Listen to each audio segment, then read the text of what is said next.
Hello and welcome to the MotorMouth Podcast with Harry Benjamin and Tim Sylvie. In this episode, we chat to Bobby Thompson, 22-year-old British touring car racer and MotorMouth Ambassador. We've been trying ages to find a time to get Bobby, and he was certainly worth the wait.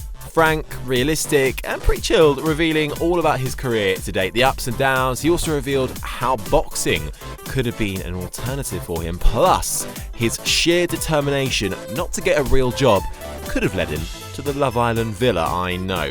We hope you enjoy, and don't forget to like and subscribe. Just search for the MotorMouth Podcast on your favourite podcast platform, where you can also leave us a review, and also download the MotorMouth app, which is available now. You can view live race times, exclusive video content from MMTV, create your own social profile, and check up on all the latest happenings with whatever motorsport takes your fancy. So here we are, podcast episode 5, and this week we're joined by Bobby Thompson. So Bobby, who is born and raised in Hornchurch in Essex, is driving in the British Touring Car Championship this year in the number 19 car for Team Hard. He's come up through their young driver program. I think that's right, fair to say, isn't it, Bobby? Yeah. 2017 VW Cup champion with 6 wins and 2 second place finishes, various lap records at the famous Spa-Francorchamps in Belgium, numerous UK track records. In 2012, he was identified by the MSA, that's the Motorsports Association, as being a rising star, and has competed in the Advanced Apprenticeship in Sporting Excellence. Check you out. Welcome, Bobby. Thank you very much. We've got the crowd in for this podcast episode. They're going mad. Didn't realise we had such a big crowd here. I know. Hi, guys. Okay, settle down, please, at the back. Thank you. That's amazing. We're a bit overexcited. We've got our new podcast kit in today. Yeah, you are actually the first person. This is our 5th podcast now. So we've done Callan O'Keefe, Calvin Fletcher, Perry McCarthy. You are the first person that gets the full works for this podcast. I'm very nervous. Yeah, so we've invested a lot into you for this. There's a lot of sounds on there. I'm not too sure what are going to come out. I think there's a few more that's going to come later on. Harry's like a kid at Christmas. Honestly, It's so much fun. Leave the buttons alone. So, Bobby, welcome. It's great to have you with us. We obviously have met a couple of times now. We saw you at Goodwood recently when we were down there messing around. And we're lucky enough to have our logo on your car. We've twice, in actual fact. Yes, and on the helmet. And on the helmet, that's true. Back of the helmet. Yeah. So check it out, all you BTCC fans. We're on Bobby's car.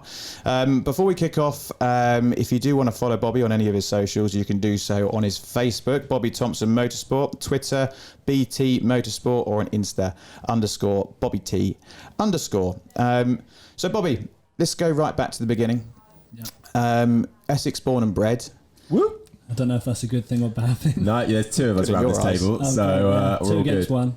Yeah, I'm from Surrey, darling. The other side of the M25. The posh neighbours. The dark side. So take us back to how this all began. You were born in Essex. What happened then? Where do we start? Day one. What was that like? Yeah, Dad was racing. Yeah. It was all fun. I liked racing. As a young kid, I don't remember actually really wanting to do it. I think it's something I just fell into as Dad got me a kart. So Dad was doing a Euro car, which was similar to BTCC back in the day, and he was awful, absolutely awful, and probably the worst driver I've ever seen. And I'm allowed to say that because he's my dad. Does he admit that? Or is he like, I'm the best driver that there's ever been? Well, every year it's gone on, he's got better, of course. But yeah, he's real bad. And but my uncle who he raced against was real good, so he was learning off of him all the time. And then had me, I started karting, and then he was racing on the same weekends as I was, and just thinking more about me. Yeah. So that's when he thought it was time to hang the ovals up and call it a day. Yeah. So he's living his dream through you. Yeah. He's doing the typical dad thing. 100%. Are you an only child? Or, yeah. Oh, so yeah, it is all on you then, really, isn't it? Yeah. Spoiled brat. So when did you first start competing? You went into karts as the usual route for racing drivers. Yeah. When did that all come about? Like I say, 8 years old. Just started with club stuff, really. The local tracks, Bayford, Buckmore Park, and Lyd. Don't even know if some of those are still running nowadays. And then, like I say, it got more serious, entering the British Championship. School took a bit more of a back foot, I should say, and yeah, that was real serious. She was out every week, testing every week, racing every week, and I think a couple of years we'd done 48 weekends of a year. So wow. Absolutely flat out. Was your dad the guy repairing the kart, doing all the bits and pieces there? Because it's an expensive old business, karting, isn't it? So how were you funding all this, and who was organising it all for you? We were lucky. I was involved with a guy called Gary Rolfe at Vital Motorsport, who still runs a race team, Vital Motorsport now, and he looked after me, took me under his wing and helped me out massively. To be honest, without him, I wouldn't have made it through to cars because it was so expensive to do karting. He helped pay for a lot of the stuff and found ways to keep going racing with new karts to compete with the quicker boys. Yeah, amazing. Now, it's an expensive game. I think a lot of people don't know, who probably aren't that familiar with motorsport, but it can cost upwards of $100,000, can't it, for a season in karting? Yeah, easily. Some of the guys doing it properly are spending way in the hundreds of thousands, which is ridiculous, really, isn't it?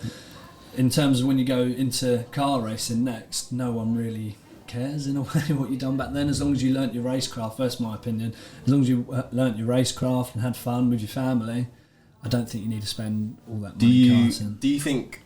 Why is it so expensive? Is it because there's demand there, so they can just hike up the prices for a kart? Or surely if there's enough of you all think like that, then surely you can just, I don't know. It just seems like a flawed process to start a career with. Yeah, don't get me wrong. There is some dads and lads that have got a bit of sense and say, no, we won't spend all that. We'll just do club racing, and some of them are in touring cars now. They didn't do all the big stuff in karting. But then there's guys that are still there my age now that haven't been able to or didn't want to move up because they're so, what's the word I'm looking for, so into putting money into karting, trying to beat what they've done the weekend before. Yeah. Okay. And with karting, some of our guests, or one of our guests, Kelvin, who you may know, he missed the whole karting piece because obviously he was busy acting in Emmerdale. How much do you think that will affect someone's ability to drive a race car if they haven't done the karting piece when they're younger? Don't get me wrong, there's still some guys and still racing at a very high level that didn't do karting, jumped straight into cars and done club level car racing and learnt it very quick. But I think doing karting gives you that base groundworks to race car control, racecraft, and another thing is how the whole weekend is run.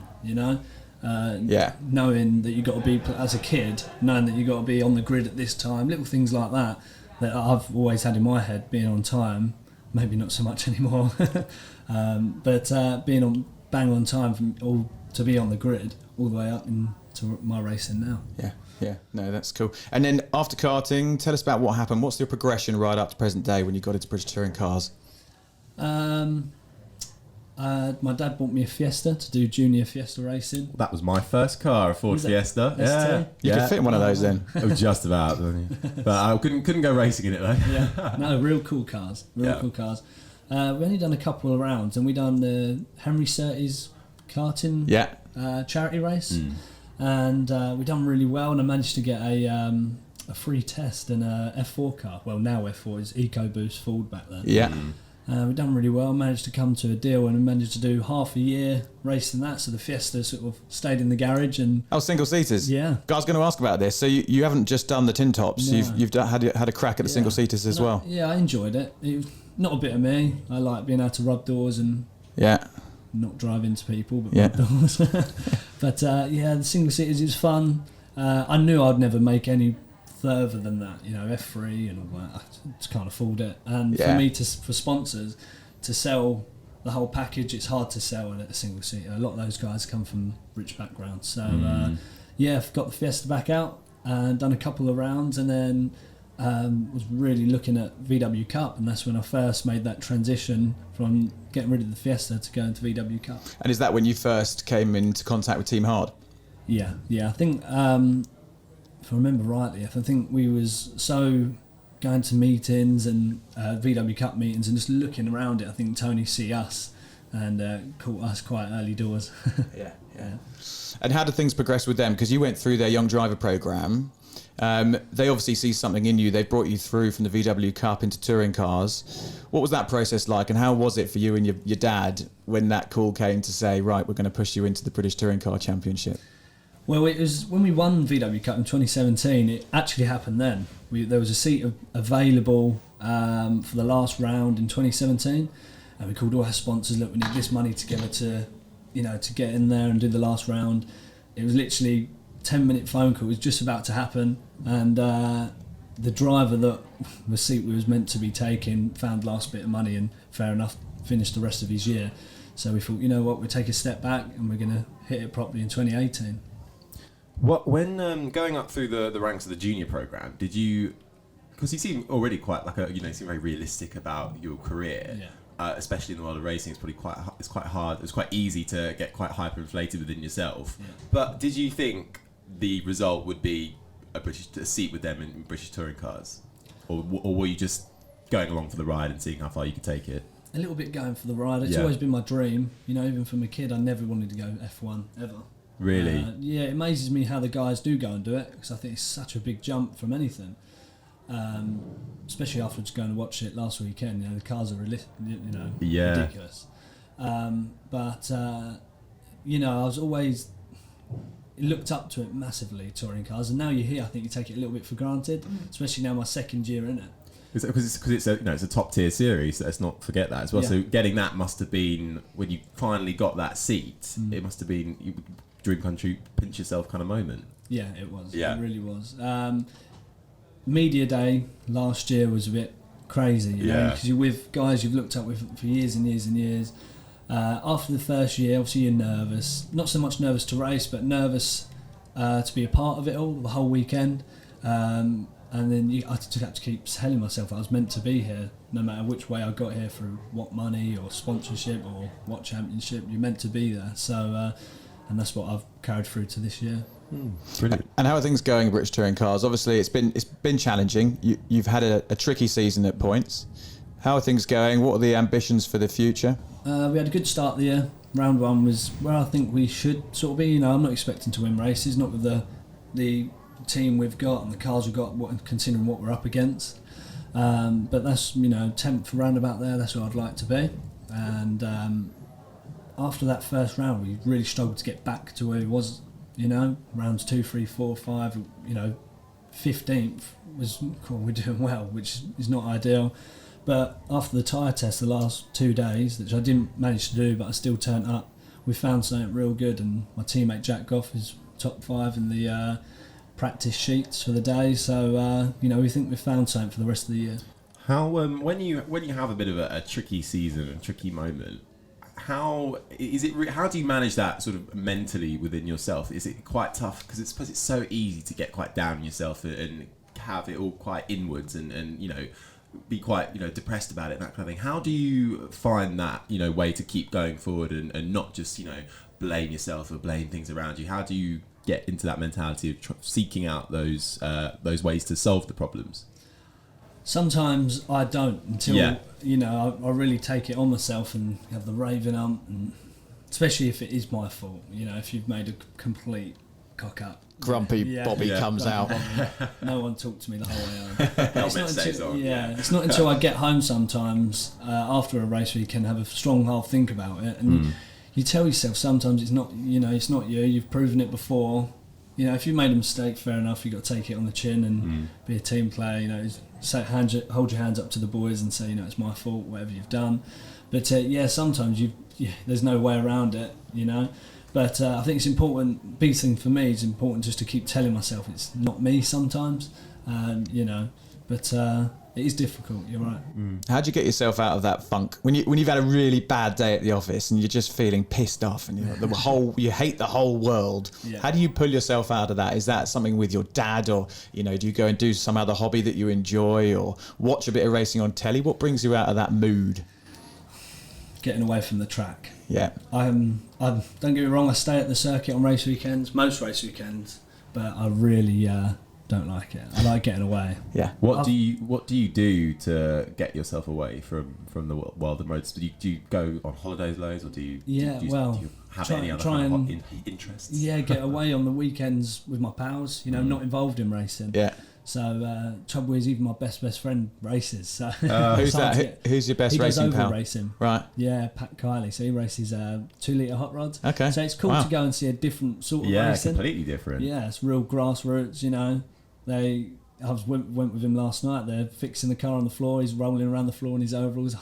I'm there with a beer, thinking, no, I could not. Absolutely. No, it doesn't interest you. It's not, no, I'll watch you. Well, there'll be some different track action next weekend because we're going on a stag do together. Oh yes. Oh, are you? So this is how we know each other. So there's a guy called Darren Andrew. Yes. Hat tip, Darren. He's getting married. Congratulations. Yeah, and Bobby and I are going on his stag do. So Darren does sponsorship bits and pieces with Bobby, and that's how we met. And yeah, we're going to Melton Mowbray. Yeah. Some kart track round there. Yeah. Have you done it before, that place? Never. First time for me as well. I'm useless No at karting. excuses. No, I'm famously terrible. Like really, really bad. But your brother-in-law is very good, isn't he? Update on the brother-in-law. Oh, yeah. So sorry. Oh, he's going to kill me. So my brother-in-law Adam, he's a good karter, like really good. Like when we go karting, he destroys us. So I've been bigging him up loads and saying, come on, we need to get you in a race seat here. We need to get, just talk to Bobby. Let's get you a test with Team Hard. Yeah. So he got himself in a quite serious endurance race, karting endurance race at, I think it was Butmore or one of those, maybe Daytona, Milton Keynes. Yeah. Oh, that's a big one. Yeah, it's a really, really good one. At 10 hours overnight. And he was there. To be fair, there was only 3 of them in the team. And the rest of the teams had 6, 7, 8 people in their team. So the 3 of them did a 10-hour race, and they were knackered. And Adam was probably was the quickest out of his team, but they came, I think, 24th or 23rd, and it shattered my dreams of making him a professional racing driver. Good work on the sound. That felt appropriate.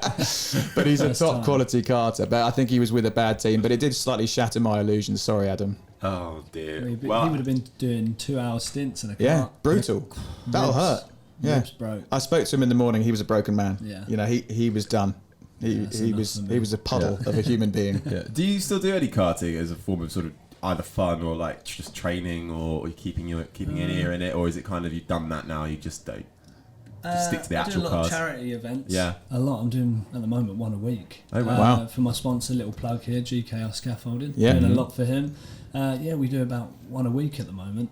But I wouldn't mind getting back in a proper car, like the ones that, like a British Championship level car. Yeah. Because it just amazed me. I don't know how I used to do it. No. Because I have a go in these charity carts and I come out all bruised ribs. Oh, it hurts. Out of breath. Yeah. Well, you started karting at 7, didn't you? Yes. Yeah, I got my first kart at 7, proper racing. So is that Bambino, or is that the next one up? Cadet, yeah. Cadets. Honda Cadet. Yeah. Because we've just, my 4-year-old, we've just started watching YouTube videos of the Bambino karts. And his little Get ready to fork out all the money. I know, yeah. The wife isn't happy about it, but he loves it. He sits there going, I want to watch the karting on YouTube. He loves it. Those Bambinos can shift. Yeah, you should show him some videos of swimming instead. It's a lot cheaper. A little bit cheaper. Yeah. So going back to British touring cars, obviously you've got a little break now. When's the next race? 4th of August. Well, so what happens in the time in the interim period? Are you allowed to work on? Are you allowed to do any development with the car in this time off, or is it kind of just your time off from everything now? In terms of me, like I say, I'm coaching a lot of other junior Ginetta drivers and pushing that side of stuff. The boys back at the team will be flat out working. Yeah, I think they want to. It's not like an F1 where it's a summer break and they're not allowed to touch. No. So I think they're going to work on a few different cooling packages. Yeah. And a few little things with Swindon, the engine guys. There's some stuff we want to work on behind the scenes. We've got to make this second half of the season a lot better. So ambitions, I suppose, short and long term. What are they? Ambitions for the rest of the season, and then maybe overall career wise, what are they? Rest of the season, let's get in that top 10 and stay there. I want to be, if I'm not there, at least fighting for it. So at the moment I feel like I'm just looking at the back of that pack, but I think we went a complete wrong way in terms of setup at the start of the year. But in terms of long goal, stay in touring car. I don't want to be anywhere else unless a nice deal come up in terms of GTs or even single seaters. But I think a bit big now for that. People do tend to stick around in British touring cars, though, don't they? I mean, you know, Plato, people like that, they've been around forever. You know, legends when I was growing up, and they're still going. It's a perfect weekend. Does the idea of it being, obviously, all the races are in the UK, is that also a kind of plus, really? Yeah, I think in terms of sponsors as well, it's hard to go to a sponsor unless they're internationally known.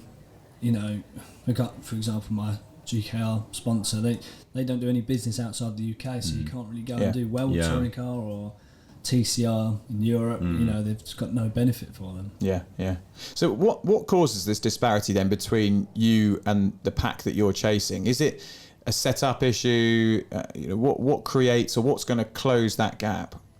We went the wrong way in terms of damping, so dampers on the car. We went the complete wrong way, which we felt that worked, and we was chasing something that wasn't there. And up until a couple of days ago, I was sitting here thinking, where is it? Literally, and to my engineer, just talking on the phone every day, thinking, where is this little golden setup? And it seems like the boys have found it. And is money involved here? Like, do the top teams, a bit like F1, carry a bigger budget, therefore can do more development? Does that have a bearing? Yeah, they'll go testing and have 10 different sets of dampers ready, waiting. So as the car comes in, car up on jacks, God knows how long it takes, but those dampers off, next one's on, out. Yeah. Where it takes us, we've got only a few sets of dampers and longer to try these, you know, different components. Is mid-season testing allowed? Yeah, I think we can go to every circuit we've already been to on the calendar. So we could go to Donington. That's a good place to test now. Yeah. But for example, we can't go Knockhill. Yeah. So is Team Hard? It's an independent team. Yeah. So who's funding this? Is it all sponsor funded, or is there other money within the team ownership? So the team will have their sponsors, and drivers bring their own budget with their sponsors. Yeah. But even the guys that sponsor the team, I still see them as my sponsors because it's all going in the same big pot to pay for the motorsport, and I think that's how every team does it. Yeah. You know, they're still, without them, you know, the team sponsors, I wouldn't be racing. Yeah. Listen, I'm keen to get your views on Formula One. Harry and I were talking at Goodwood about the state of Formula One and went on a rambling effort about what we think people can do to improve it. Yeah, we kept going for about 6 whole minutes. Yeah, no, it didn't make, not all of it made the cut, but the final edit. But yeah, we managed to keep going for a little while. Yeah. So what's your thoughts on the state of Formula One now? I don't know whether you've seen the new regulations which they've just released, ground effect and all those bits and pieces. So what do you think about Formula One? What's your view on it? It's a shame because what it could be is incredible, and what's hard being a racing driver that doesn't race in F1 is to the general public that doesn't get motorsport. They think just motorsport is only F1, don't realise there's another big world out there of racing. Is they see that, think it's boring, and think that's it, the whole of motorsport's boring. Yeah. You know, amount of people I've spoken to, come along and watch touring cars, and all that racing stuff's boring. No, F1's boring. Yeah. You know, touring cars is mental. Yeah, exactly. So it's a shame. I think it's hard because there's so much money being put into F1, so you know it's hard to steer. You know, say for example the Ferrari boys, they're spending so much more than the blokes at the back. It's hard to get them to stop spending that amount of money, so everyone's equal. I tell you what though, the last couple of weeks has been awesome. You got Silverstone Grand Prix, which is pretty cool. The race was pretty good. You got Rich Energy chucking grenades everywhere. I'm loving that. Oh my god! I think it's what F1 needs. I don't understand it too much. Basically, from what I understand, their CEO, I can't remember his name. Story. I have to Google it. The bearded chap. Something Story, I think his name is. Yeah, him. So he's this sort of rogue CEO, and he put out a tweet without any authorization from the board or whatever over the Grand Prix weekend, or just before, maybe the Thursday or the Friday, saying something along the lines of. We're immediately terminating our partnership with Haas down to poor performance. He talks about the politics and the PC attitude of Formula One generally, and just chucked this out there, and it went nuts. It had something like 3,500-4,000 replies pretty quickly, and he wanted all the logos immediately off the car and all the team collateral, which they didn't do. All the stuff is still there, and they're trying to rectify it. It's like, what's going on? But what a cool thing for us to have as viewers. to see that Spice the it up. PC sponsor going rogue, Yeah. really. And apparently everyone else, there's only the CEO who doesn't want that. Well, that's the rumour mill, how it appears online. It's only the CEO that's the problem. All the other shareholders are like happy to stay on board and all that kind of thing. So now they've ousted him or something like that, or he's setting up a whole new company. It's a lot of drama. He's even posted tweets of contracts and letters and stuff. Yeah. It's mad. How can you do that? I did see a Crazy. Instagram post from, I think it was Rich Energy Netherlands, and saying they disagree with what the UK are. Oh yeah, it's a bit of a mess. But it's all weird because have you ever drunk a Rich Energy drink, or have you ever seen one? I've never. You don't even see them like your local Sainsbury's. You don't see them in the drinks aisle. You can tell he's posh. He shops in Sainsbury's. Oh, what? Sorry. Aldi and Co-op over here. To be fair, Co-op got an NUS card. It's all good. Get 10% off. Do you? Yeah. Oh. I know they're involved with a good friend of mine, Toby Sowery. Oh, yeah. He races over in the States. Yeah, Oh, he's in the States now. Maybe they're Yeah. bigger in America. I don't Maybe. know. But well, they claim they're better than Red Bull, and they're basically a Red Bull copy, aren't they? Or something Yeah. like that. Yeah. But the whole, I suppose, overarching point is that little things like that make Formula One so much more entertaining overall, God, yeah. because everyone's getting involved on social media. Everyone's seeing this and gone, oh my god, what's going on in Formula One? It's amazing. This team, who's kind of a midfield team, the first American team, they're having all these crazy things going on with their sponsor. That added to a pretty good race at Silverstone, a pretty good race in Austria as well. Makes it, we always complain about Formula One. I always say this, we always complain about it, but they provide us with pretty good they provide us with really good races when but not frequently enough. So is this like the new ground effects thing and making changes like that must be a good thing overall for not just Formula One but to encourage people to enjoy motorsport more. Yeah, definitely. I think it makes it a little bit more exciting, doesn't it? After watching how they got on at Silverstone, they really struggled. Yeah. They really struggled. They've had I don't a know how mare. they've taken it. Yeah. They need to get rid of Grosjean. Yeah, Yeah. loves a crash. Though. He loves a crash in a pit lane. Just going back to you once for a second, Bobby, because you are here, I suppose. Talk about it's uncertain times for Haas, I suppose. Yeah. Have you, and are you always thinking about, what do you have a backup plan when it comes to sorting things out in your career? What's been sort of your most uncertain time so far in your career? I lost a sponsor of mine back in 2017, actually. So I just made VW Cup, done really well in our first year, and lost. It's 2016. Okay. Yeah, how long have I been doing VW Cup? That makes me feel old. That really does. You're 22, aren't you? Yeah. I was shocked when I found out you were 22. You're Really? 22 as well, I'm aren't you? 22, Yeah. but I thought you were so much older. Not in a bad way, but I just thought you just came across so much older. Thank you. I feel like don't know if it's the good. dad of the group. I mean, you are a little bit. I'm 38. Oh my god! Wow. Don't say that. No, That's you depressing. need a showbiz age. Yeah. now. Okay, I'm 22. There you go. So 2016, I lost a sponsor, and actually I pursued boxing. No. Yeah. Really? Yeah, I didn't. I was actually quite against motorsport. I think it was a little bit more. It wasn't good to me, so I don't care. A bit of an arrogant. I don't want to do it anymore. I'm crossing my fingers because I want to come back to the boxing. Yeah. Carry on. Okay. And I tried to go completely different. I tried to sign up to some TV stuff. I wanted to go completely.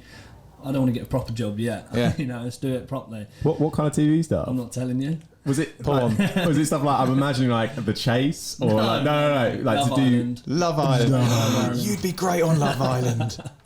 It's a classic Essex. Yeah, It's an that's Essex move. That is, yeah. I don't want to. Who wants a proper job? I'm fully for it. Yeah, exactly. definitely. If you can get on it, do You've it. got a missus now, though, haven't you? I have. I've got a missus. Okay. So she's not. You've got no listened plans that to be on Love Island, Not right? at all. Just to get you out of trouble here. bit. Yeah, thank you.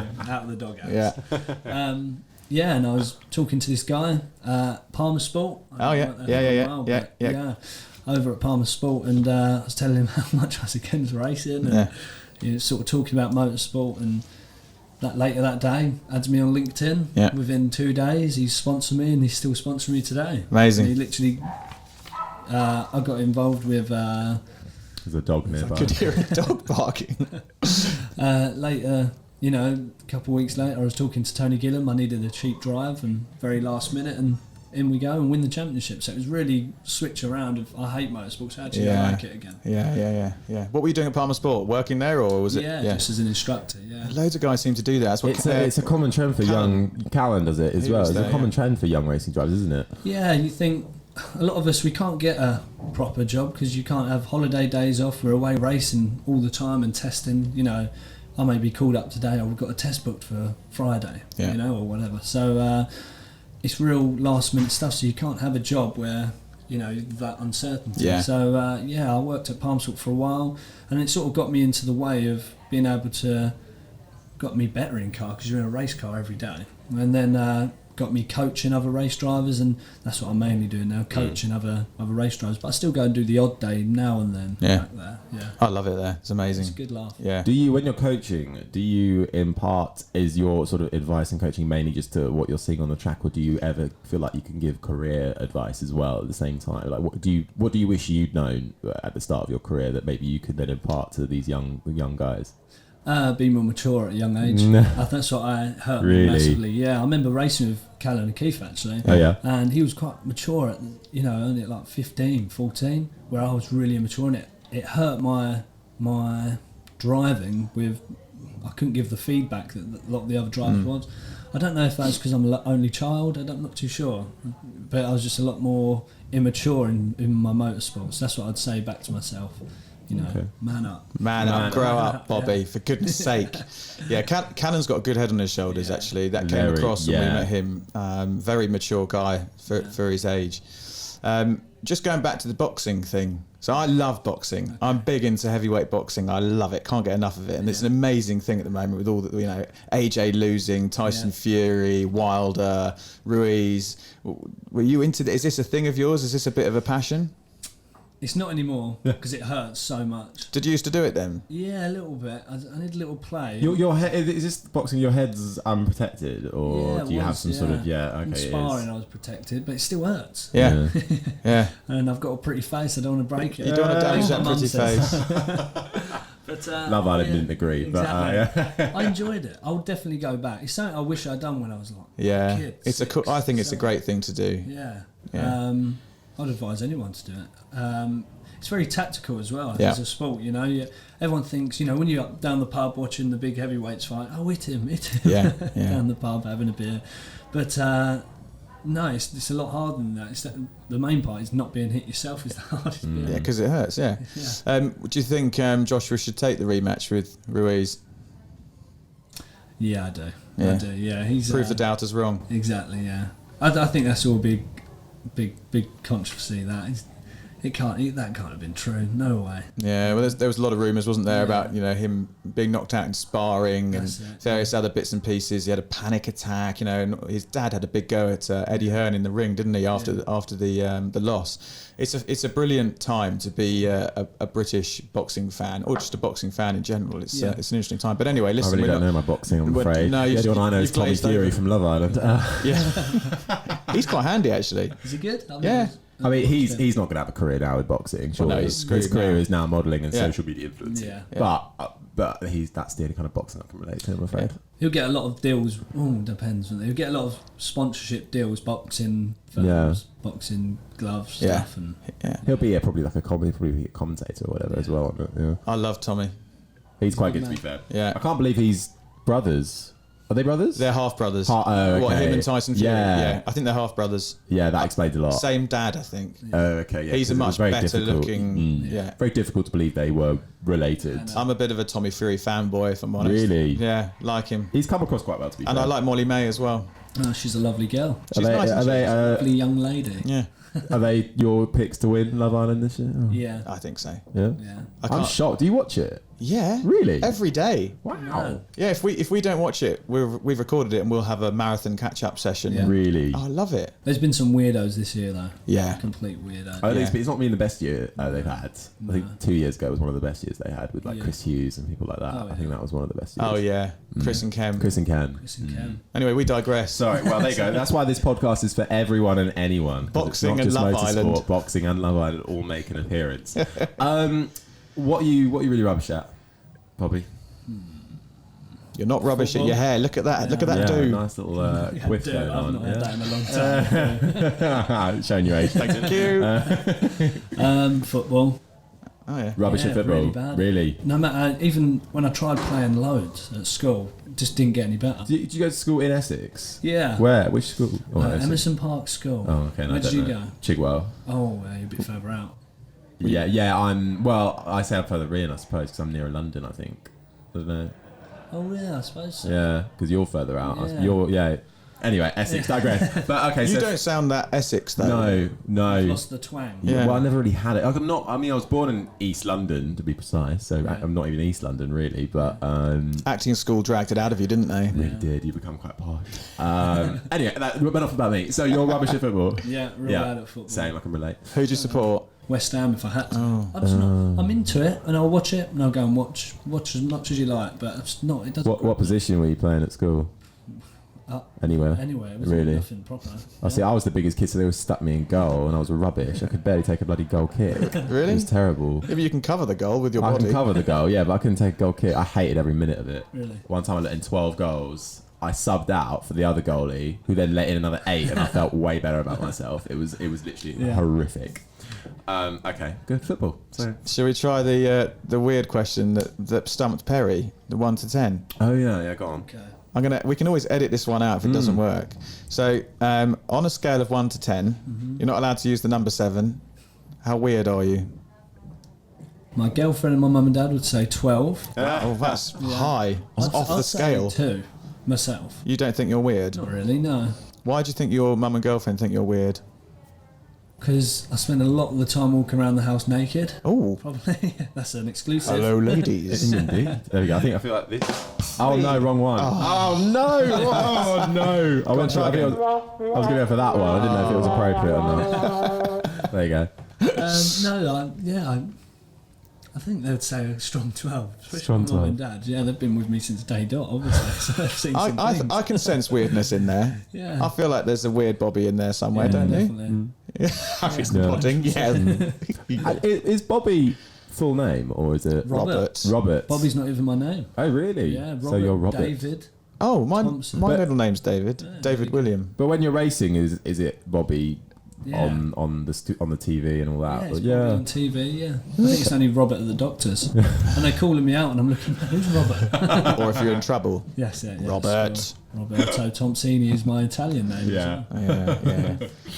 On your, just going back to your racing quickly, and your dad, it's Paul, isn't it? Your dad. Yeah, Paul. So is he still heavily involved? I've met him once or twice at a racetrack, but is he still come to all your races and get in the mix? Yeah, he's still involved. He's actually, him and Darren, like we spoke about earlier, absolutely flat out non-stop trying to find sponsors.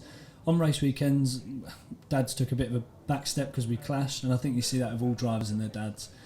We don't argue, we just bicker. We want the same thing. Yeah. We're after the same result, but we just have the different ways about going about it, Yeah. Did you have an idol growing up?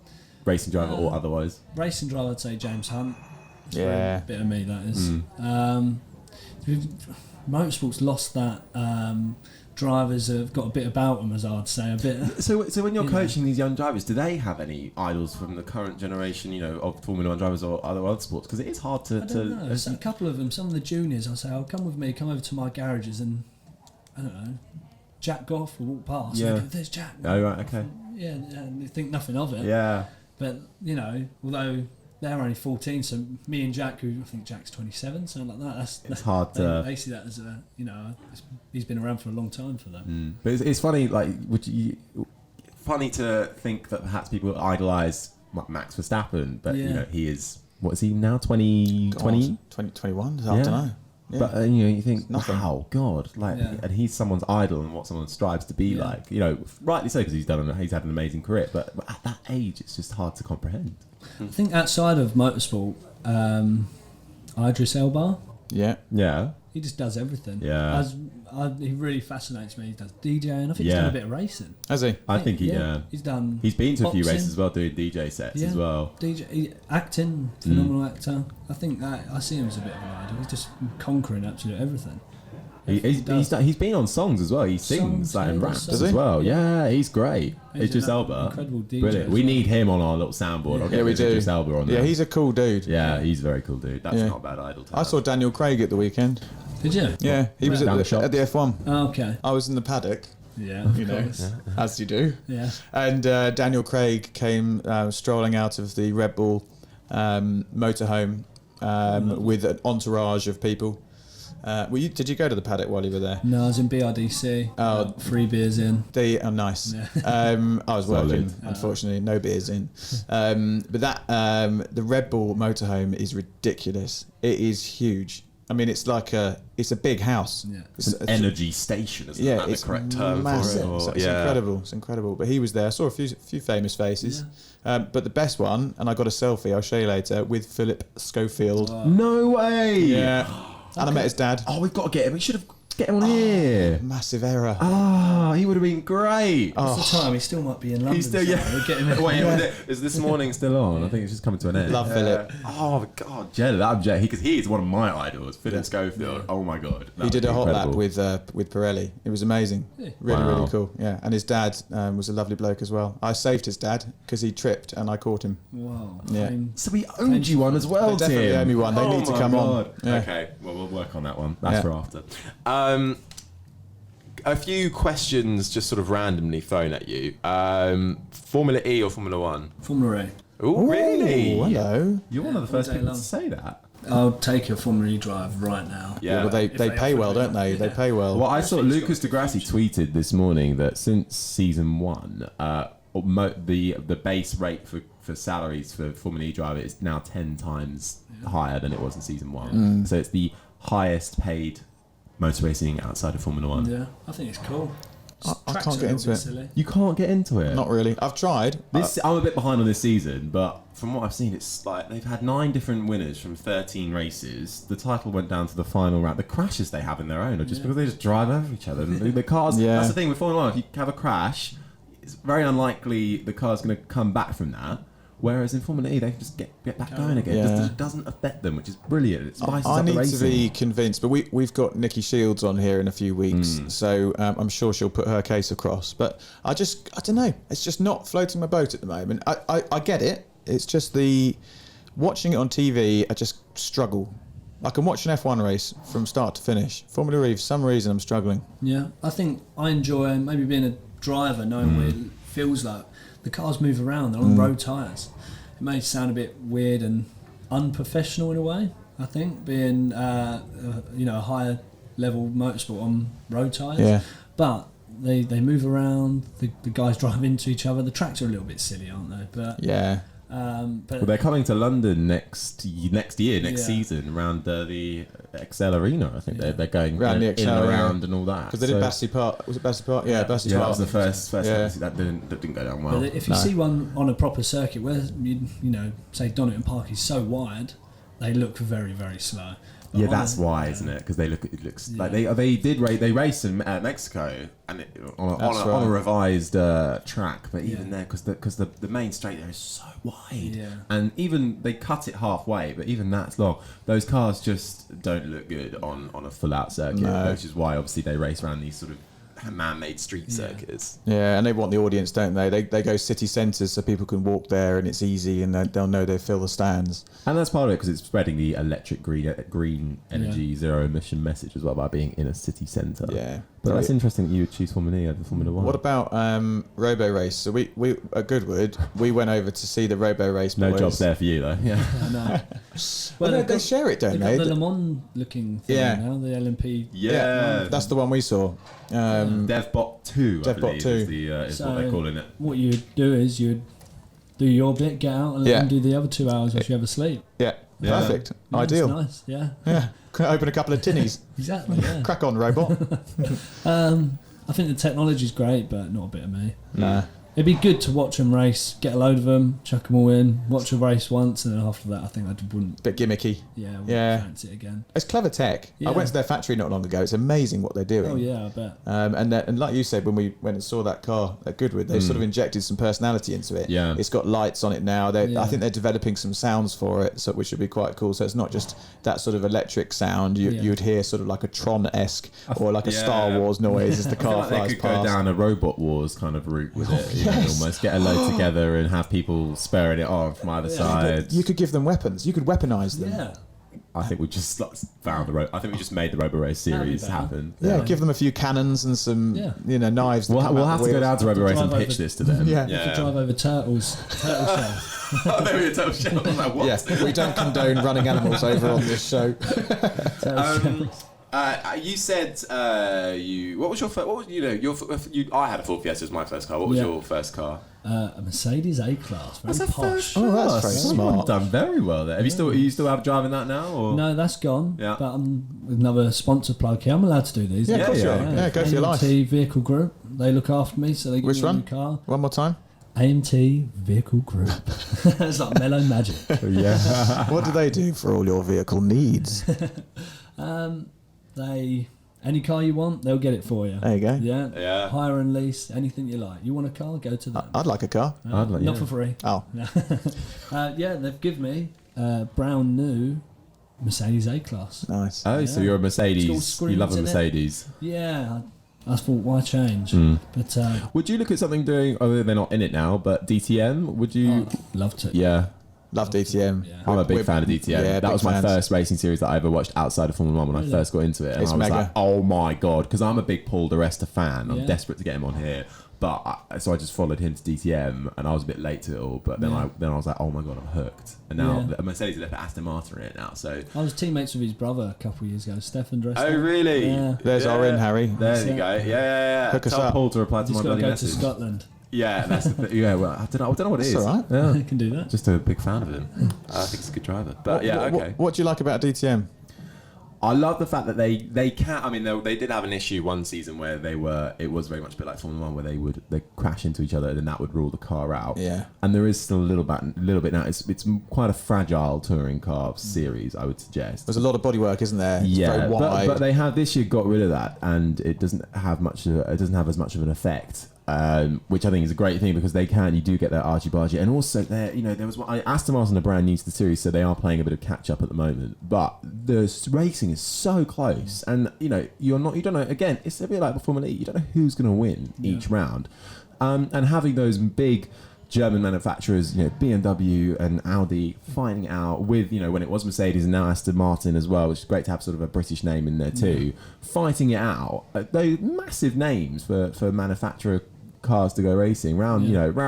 They're not just in Germany either. They're now at Brands Hatch. Yeah. I think it's one of the best series there. I think it's quite underrated actually. I think Gerhard Berger, who actually runs it all now, he said recently he wants to go and see if they can get racing around Monaco. Ooh. Which I think if they can fit round there, then yes, I've won 100%. Well, overtaking will be tricky in those things around Monaco because they are wide, aren't they? But the good thing is they can overtake. They can argy-barge, and it's not gonna.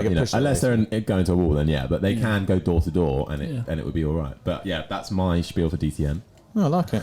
Yeah. And what is it about Paul di Resta that you're interested in? I think he was done over in Formula 1, and I don't think he helped himself at times, but I think he was done over in Formula 1. I think he's just as good as Nico Hülkenberg.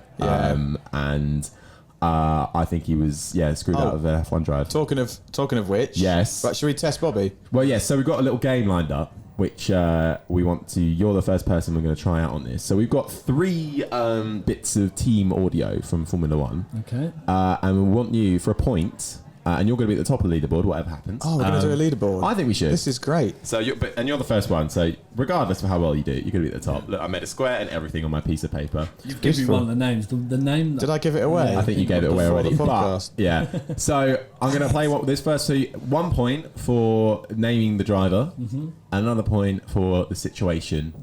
If you get that, the context of it. And a special bonus point for the track. Country? Oh. Can I do country? You can do track or country. Okay. All right. So here is team message number 1. Hurry up and get out of here. We got a race to do. Lewis Hamilton, whilst Vettel was being... maybe Vettel. Definitely someone wearing red. Lewis Hamilton barged someone out the way or come behind someone whilst he was doing an interview. Yeah. That is correct. Yeah. That is good. Country. I'm going to just go America, USA. I don't even know. I don't actually know. Where's my That's a bit phone? bad. Hang on, talk amongst yourselves. So you get 1 point for Lewis Hamilton. You get another point for the context.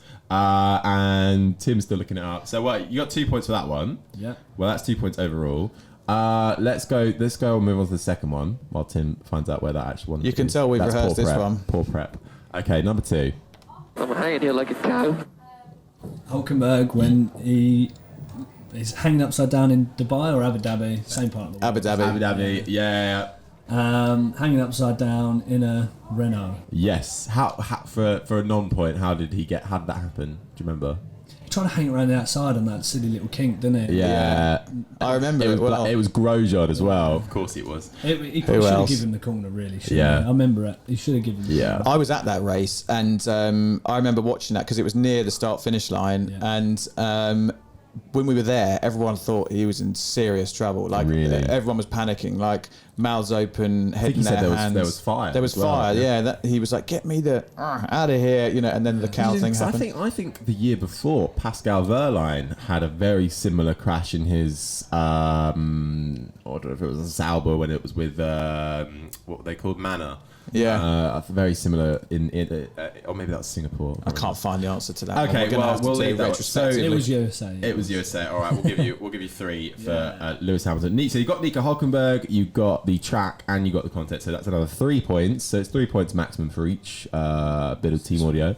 Final point. Final team audio. Even here we go. So box. Keep you saying now. Let's stay up. In. Hey man. I love that one. Any ideas? I remember that was this year. I'm sure that was this year. I remember watching it, but I know it's Lewis. Yeah. 100% Lewis. All right, you get one for that. I don't know which track. No. I remember watching it because I'm thinking. Tim doesn't know either. How unorganised they were. So I'm pretty sure that was. I want to say that was. I don't think it was this year. I think it was last year. Was it? I think it was definitely Lewis Hamilton. I'm ignoring whether to go to the pit lane. Mm-hmm. He didn't know. The team didn't know. They were waiting for someone else to go into the pit lane. And I think it was. I either want to say it was Silverstone last year, or it was somewhere where you can dive into the pits quite last minute. Who knows? Who Who knows? Do you not know? I didn't know we were going to score this segment. We should have prepared properly. I've got a feeling it was the track, real long back straight, come to a hairpin. In like, I think it's Singapore. Real long back straight. We'll give you one for that one for Lewis Hamilton. If afterwards we find out what it was, we'll tot up your scores. Edit magic editing. So after that, it's out of a maximum of 9 points. I think you scored. Currently scored 7 points. So that puts you, Bobby, at the top of the leaderboard. Thank you. Ah, look at that! Congratulations, you. Thank you. Calm down, everyone. All right, good. Thank you. We like to ask our guests the same 3 questions. Now we end on. Tim, do you want to do the honours? Okie dokie. What's got you excited at the moment? Not like right now, and this is an exciting moment. But Jen, it could be anything. Motorsport orientated. It could be something about your private life. Absolutely anything. What's got you excited?